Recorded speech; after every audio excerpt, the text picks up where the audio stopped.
अऊज़ु बिल्लाहि मिनश्शैतानिर्रजीम। बिस्मिल्लाहिर्रहमानिर्रहीम। मुअज़्ज़ज़ सामाईन, अस्सलामु अलैकुम वरहमतुल्लाहि वबरकातुहू। आज बिस्मिल्लाह आसान तरतीलुल कुरान का सबक नंबर 19 हाजिर खिदमत है। हम मद्दात के बारे में बात करेंगे। मद्दात का मज़मून एक बहुत लंबा मज़मून है, उसको एक ही नशिस्त में बयान करना नामुमकिन है, इसलिए हमने इसको 3 पार्ट में तकसीम कर दिया है। तो पिछले मज़मून में हमने मद्दे असली और मद्दे फ़रई के बारे में बताया था। आज हम मद्दे फ़रई की किस्में पढ़ेंगे कि मद्दे फ़रई क्या है। हरूफ मद्दा या उनकी कायम मुकाम हरकात के बाद अगर हमज़ा, सुकून या तशदीद आ जाए तो मद्दे फ़रई पैदा होती है।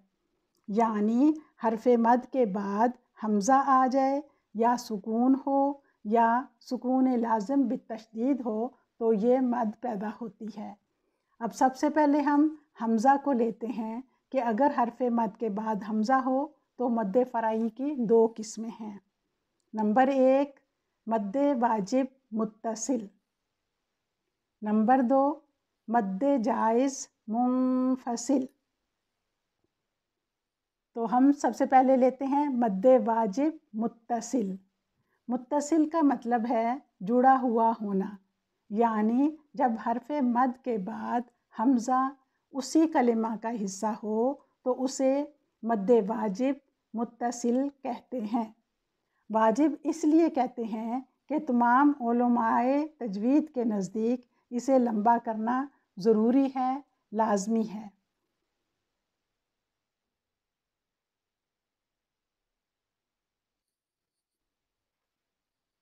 इसे 7 हरकत तक लंबा किया जाता है या 3.5 अलिफ के बराबर लंबा करते हैं। 5 हरकत मद्दे वाजिब मुत्तसिल की हैं और 2 हरकत मद्दे असली यानी हरफ मद की होती हैं। ये कुल 7 हरकत तक लंबा किया जाता है। इसे बड़ी मद भी कहते हैं और तलवार के निशान से इसे ज़ाहिर किया जाता है। इसकी मिसाल है आमनस्सुफ़हाउ उलाइका।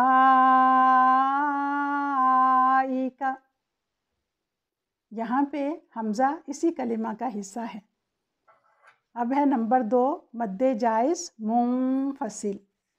मुनफसिल का मतलब होता है अलग होना, जुदा होना। जब हरफ मद के बाद हमज़ा उसी कलिमा का हिस्सा ना हो बल्कि अगले कलिमा में पाई जाए, इस सूरत में मद्दे जायज़ मुनफसिल पैदा होती है। मुनफसिल का मतलब है अलहदा होना, यानी हमज़ा उस कलिमा का हिस्सा ना हो। और जायज़ से मुराद तमाम उलमाए तजवीद के नज़दीक इसे लंबा करना जायज़ है, लेकिन लाजमी नहीं है, यानी ये अख्तियारी मद है। इस मद की लंबाई भी 7 हरकत या 3.5 अलिफ के बराबर है। चूँकि ये अख्तियारी मद है इसलिए इसे कम लंबा भी कर सकते हैं, लेकिन मद्दे असली की 2 हरकत जितना लंबा करना लाजमी है, क्योंकि मद्दे असली लाजमी मद है। इसे छोटी मद से ज़ाहिर करते हैं। मद्दे जायज़ मुनफसिल को छोटी मद से ज़ाहिर किया जाता है और इसमें एक कलिमा में हरफ मद होता है और दूसरे कलिमा में हमज़ा होता है। और हमने आपको बताया था कि अलिफ के ऊपर जब कोई अलामत आती है तो वो हमज़ा कहलाता है। तो यहाँ पे अक्सर ही इस मद में हमज़ा अलिफ की सूरत में आपको नज़र आएगा, तो वो अलिफ जो है वो अलिफ नहीं होगा, हमज़ा होगा। और इसके ऊपर छोटी मद जो है मद्दे जायज़ मुनफसिल होती है। मसलन इसकी हम मिसाल देखते हैं। क़ालू प्लस इन्नमा, तो इसको पढ़ेंगे क़ालू इन्नमा। फिर इसी तरह है फ़ी प्लस अय्यामी, तो इसको पढ़ेंगे फ़ी अय्यामी। इसी तरह है या پلس ایہلذین، تو اس کو پڑھیں گے یا ایہلذین۔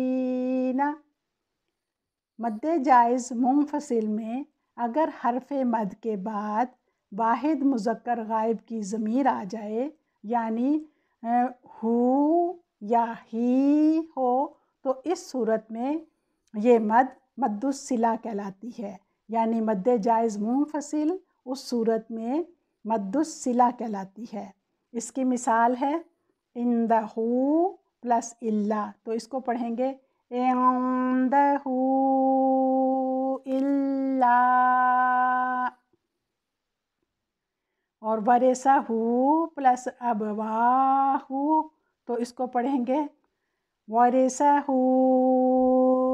ابواہ۔ اسی طرح علم ہی پلس اللہ ہو، تو اس کو پڑھیں گے علم ہی اللہ۔ آج کی ویڈیو میں بس اتنا ہی، انشاءاللہ تعالی اگلی ویڈیو میں کچھ اور مدات کے ساتھ حاضر ہوں گے۔ سبحان اللہ و بحمدہ، سبحان اللہ العظیم، اللہم صلی علی محمد و آل محمد، الحمد للہ رب العالمین، عدد خلقہ، رضا نفسہ، وزنۃ عرشہ، مداد کلماتہ۔ السلام علیکم ورحمۃ اللہ وبرکاتہ۔